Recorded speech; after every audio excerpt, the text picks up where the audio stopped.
नमस्कार, मैं हूं मुस्तफ़ा हुसैन। हम मौजूद है वॉइस ऑफ एमपी के न्यूज़ रूम में।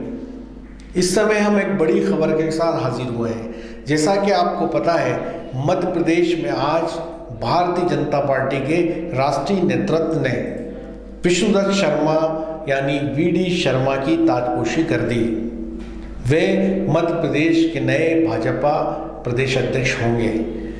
आज वीडी शर्मा की ताजपोशी के साथ ही मध्य प्रदेश में शिवराज युग की समाप्ति मानी जा रही है और ये माना जा रहा है कि राष्ट्रीय नेतृत्व ने, चाहे वे प्रधानमंत्री नरेंद्र मोदी हो या अमित शाह हो, उन्होंने मध्य प्रदेश में एक नया नेतृत्व दे दिया है और अब यह नया नेतृत्व की जो लाइन है ये दिल्ली से चलेगी। और आज वीडी शर्मा की घोषणा के साथ ही मध्य प्रदेश में साफ तौर पर यह माना जा रहा है कि अब शिवराज युग की समाप्ति होने वाली है और मध्य प्रदेश में अब वीडी युग की शुरुआत होने जा रही है। और इसके पीछे कई ठोस कारण भी हैं। सबसे खास बात यह है कि वीडी शर्मा जो है वो संघ की लाइन को फॉलो करते हैं। वीडी शर्मा पहले पूर्णकालिक प्रचारक हुआ करते थे।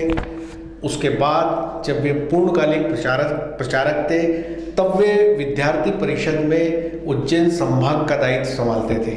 उसके बाद वे महाकौशल उन्होंने संभाला।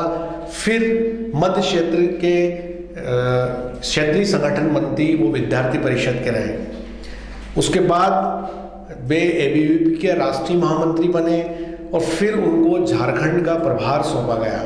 और झारखंड में जब उनको प्रभारी बनाया गया तो पहली बार वहाँ पर भारतीय जनता पार्टी की सरकार बनी और रघुवर दास को सीएम बनाने में वीडी शर्मा की अहम भूमिका मानी जाती है। जब वे विद्यार्थी परिषद में काम किया करते थे तब उन्होंने शिक्षा के व्यवसायीकरण के खिलाफ एक बड़ा अभियान पूरे मध्य प्रदेश में चलाया और उसी से उनकी नीचे तक पैठ हुई और जो भारतीय जनता पार्टी की जो युवा लॉबी है वो तमाम मध्य प्रदेश में उनसे जुड़ी।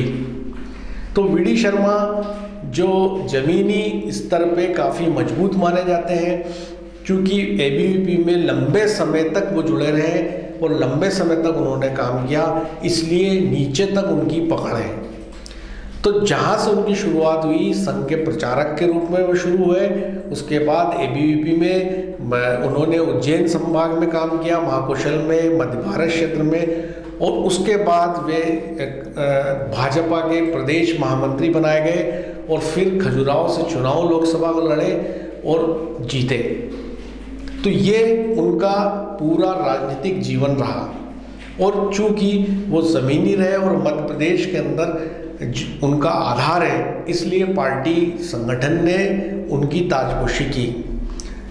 दिल्ली से जो जानकारी हमारे पास आ रही है वो ये है कि विष्णुदत्त शर्मा की मध्य प्रदेश में ताजपोशी में मदन दास देवी, दत्तात्रेय होसबोले और सुनील आम्बेकर, जो संघ के 3 बड़े स्तंभ हैं, जो 3 प्रमुख लोग हैं, मदन दास देवी, दत्तात्रेय होसबोले और सुनील आम्बेकर, उनकी प्रमुख भूमिका मानी जा रही है वीडी शर्मा के प्रदेश अध्यक्ष बनाए जाने में।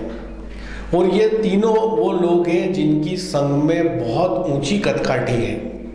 अब सबसे बड़ी बात जो इस समय हमारे सामने आ रही है वो ये है कि आने वाले दिनों में मध्य प्रदेश में वीडी युग कैसा होगा।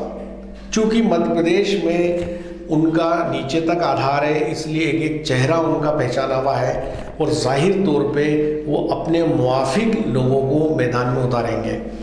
अब सबसे ख़ास बात यह है कि जहाँ पर जिला अध्यक्षों की ताजपोशी हो चुकी है वहाँ तो यथावत वे बने रहेंगे और वीडी शर्मा के साथ काम करेंगे, लेकिन जिन जिलों में जिला अध्यक्ष की ताजपोशी नहीं हुई है तो निश्चित बात है कि वहाँ जो ताजपोशी होनी है वो वीडी शर्मा के मुताबिक होगी। इसमें सबसे अहम जिले जो है वो नीमच और मंदसौर हैं, जो आरएसएस की संघ परिवार की नर्सरी भी कहे जाते हैं।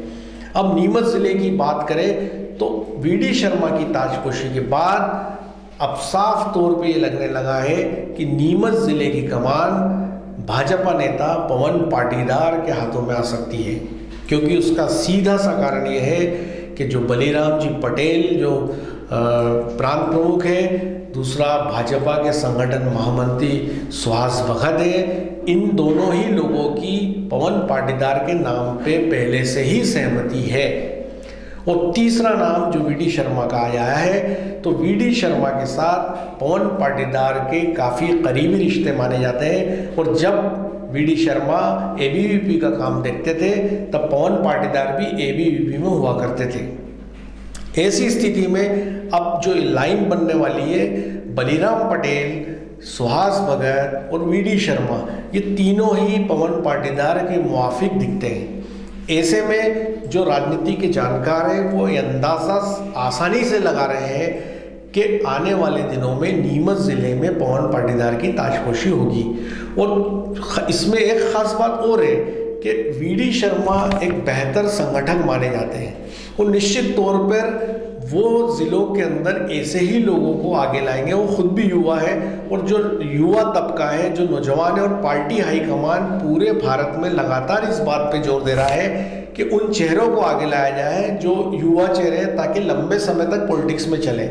ऐसी स्थिति में यह भी साफ दिखाई दे रहा है कि पवन पाटीदार इस लाइन पर पूरी तरह खरे उतरते हैं, क्योंकि पवन पाटीदार एबीवीपी में भी रहे हैं और संघ की लाइन को भी फॉलो करते हैं। और जैसा कि यहाँ के जो दूसरे बीजेपी के सीनियर लीडर्स हैं, जिनकी पसंद पवन पाटीदार कभी नहीं रहे, और वे लगातार इस कोशिश में थे कि जो वर्तमान जिला अध्यक्ष हेमंत दरी थे वो वापस रिपीट हो जाए।